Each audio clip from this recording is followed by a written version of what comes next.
नमस्कार विद्यार्थी मित्रांनो. तर माझ्या YouTube चॅनलमध्ये मी तुमचं सहर्ष स्वागत करीत आहे. तर तुमच्याकडे एका महत्त्वपूर्ण विषयावरती व्हिडिओ घेऊन आलो आहे, तो म्हणजे तलाठी भरती 2023 संदर्भात जो नॉर्मलायझेशनचा घोळ आहे, त्याच्यामध्ये विद्यार्थ्यांना 200 पैकी 200 पेक्षा जास्त मार्क आहेत. तर त्याच्या संदर्भात काय केलं, की यांनी एक प्रेस नोट रिलीज केलेली आहे विभागाने, महसूल विभागानं. तर त्याची तुम्हाला मी माहिती देणार आहे. त्यामुळे व्हिडिओ शेवटपर्यंत पहा आणि माझ्या चॅनलवरती नवीन असाल तर काय करा, आपले चॅनलला सबस्क्राईब करा. आता ही जे प्रेस नोट बघू शकता इथे. तर प्रेस नोट आहे ही, की तलाठी भरती परीक्षा 2023 17/8/2023 ते 14/9/2023 या कालावधीत 3 भागात 57 सत्रामध्ये घेण्यात आली. सदर परीक्षेत महाराष्ट्रातून जिल्हा पदाधिकाऱ्यांकरता 10,41,713 विद्यार्थ्यांनी अर्ज दाखल केले होते. त्यापैकी 8,64,960 विद्यार्थ्यांनी ही परीक्षा दिलेली आहे. परीक्षेनंतरनं सदर परीक्षेमध्ये विचारलेल्या परीक्षांचे शंकाचे निरासन TCS कडून 3 वेळात करण्यात आले होते. त्याच्यामध्ये 149 प्रश्न चे शंका निरसन केलेले आहे, म्हणजे त्यात चेंज केलेलं आहे. आणि दिनांक 4/1/2023 रोजी काय केलं, की जी ऑब्जेक्शनची प्रक्रिया आहे ती पूर्ण झाली होती. त्याच्यानंतर जर बघितलं तर त्यानंतर TCS कडून जाहिरातीमध्ये प्रथमतः प्रसिद्ध केल्यानुसार 57 सत्रामध्ये एकूण 57 प्रश्न पत्रिकांची काठाण्य पातळी विचारात घेऊन त्यांचे नॉर्मलायझेशन प्रक्रिया पूर्ण करण्यात आली होती. सदर गुण पद्धती महाभूमी.in या वेबसाईटवरती 27/9/2023 रोजी प्रसिद्ध करण्यात आलेला आहे. त्याच्यानुसार काय केलं, त्यांनी 5/1/2024 रोजी काय केलं, की नॉर्मलायझेशन संदर्भात काय केलं, की जी ही मेरिट लिस्ट आहे ती काय केली होती, की पब्लिश केली होती. त्याच्यानंतर जर बघितलं तर 7/1/2024 रोजी काही वृत्तपत्र त्याच्यात दूरध्वनी माध्यमातून सामान्य गुन्ह्याबाबत बातमी देण्यात आली होती. त्या अनुषंगाने काय केलं, की याचे हे करण्यात आले स्पष्टीकरणासाठी हा प्रेस नोट दिलेली आहे. आता याच्यामध्ये त्यांनी सांगितलेलं आहे, की सामान्यीकरण प्रक्रियेमध्ये काठान्य पातळीनुसार उमेदवारांना मिळालेल्या गुणांमध्ये वाढ किंवा घट करण्यात येते. त्यामुळे काही उमेदवाराचे जे नॉर्मलायझेशन गुण आहेत ते जास्त होऊ शकतात. तलाठी भरती प्रक्रियेमध्ये 48 उमेदवारांना 200 पेक्षा जास्त नॉर्मलाइज गुण आहेत. आता याच्यामध्ये जर बघितलं तर सामान्यीकरण गुण प्रसिद्ध करणे हे एक महत्त्वाचे, कारण जेव्हा निवड प्रक्रिया करण्यात येईल, तेव्हा आरक्षण व सारखे गुण मिळालेल्या उमेदवारापैकी ज्या उमेदवारांना नॉर्मलायझेशन गुण मिळाले आहेत, त्यांची निवड करण्यात शक्यता होईल. त्यामुळे करण्यात येईल, की हे प्रोसेस केलेली आहे, असं त्यांचं म्हणणं आहे. त्याच्यानंतर असा दुसरा मुद्दा आहे त्यांचा, की सदर परीक्षा TCS कंपनीच्या माध्यमातून घेण्यात आली होती. जेव्हा मोठ्या प्रमाणात परीक्षार्थी परीक्षा देत असतात, त्यामुळे सत्र संख्या अधिक असते. त्यावेळेस नॉर्मलायझेशनची प्रक्रिया प करणे हे असते, भाग असते. कारण वेगवेगळ्या कालावधीमध्ये घेण्यात आलेल्या वेगवेगळ्या सत्राची काठिण्य पातळी उमेदवारावरती अन्याय होऊ नये, एकाच मोजमाप लावण्यासाठी हे वैज्ञानिक सायंटिफिक मेथड आहे, असं म्हणता येते.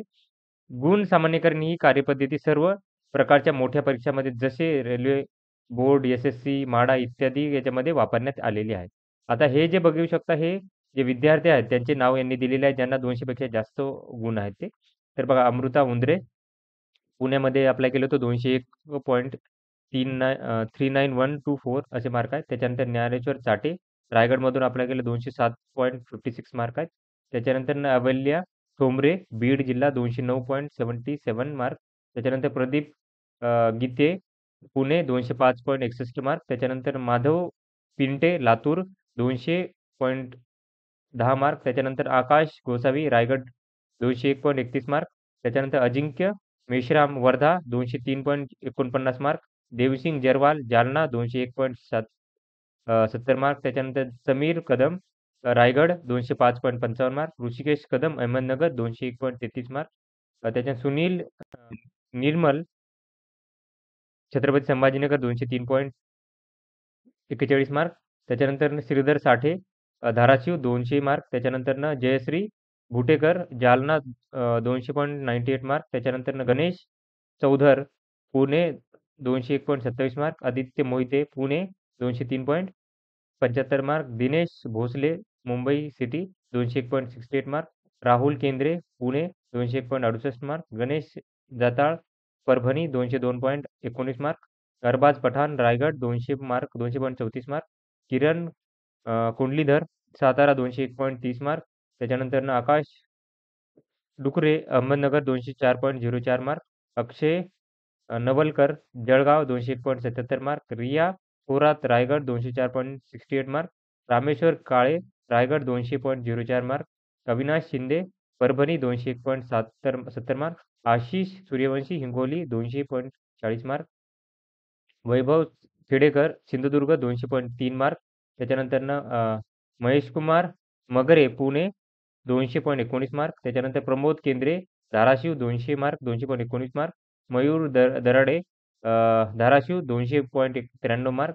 त्याच्यानंतर Parshuram Pawar, Jalgaon 202.23 mark.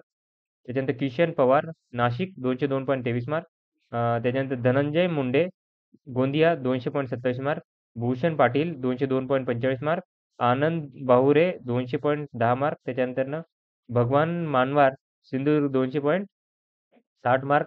Aditya Shete, Pune 204.68 mark. Ravindra Pawar, Raigad 200.53 mark. त्यानंतर आकाश पगारे, नाशिक 200.75 मार्क. अक्षय मोहोळ, हिंगोली 202.58 मार्क. त्याच्यानंतर आकाश मांडे 200 मार्क, 200.57. सोमेश कल्याणकर, परभणी 200.68 मार्क. त्याच्यानंतरनं ऋषिकुमार लोखंडे 208.26 मार्क. त्याच्यानंतर राजू चव्हाण, नागपूर 208.26 मार्क. त्याच्यानंतरनं आहे Sushant Shirsat, Latur 201.45 mark. Rashmi Meshram, Chandrapur 214.56 mark. Rahul Munde, Raigad 202.01 mark. तर हे यादी आहे विद्यार्थ्यांची ज्यांना 200 पेक्षा जास्त मार्क आहेत त्या विद्यार्थ्यांची यादी यांनी काय केली की प्रसिद्ध केलेली आहे. तर अशाच महत्त्वपूर्ण अपडेटसाठी माझ्या चॅनलला सबस्क्राईब करा, व्हिडिओ लाईक करा आणि इन्फॉर्मेशन मित्रांसोबत शेअर करा. धन्यवाद.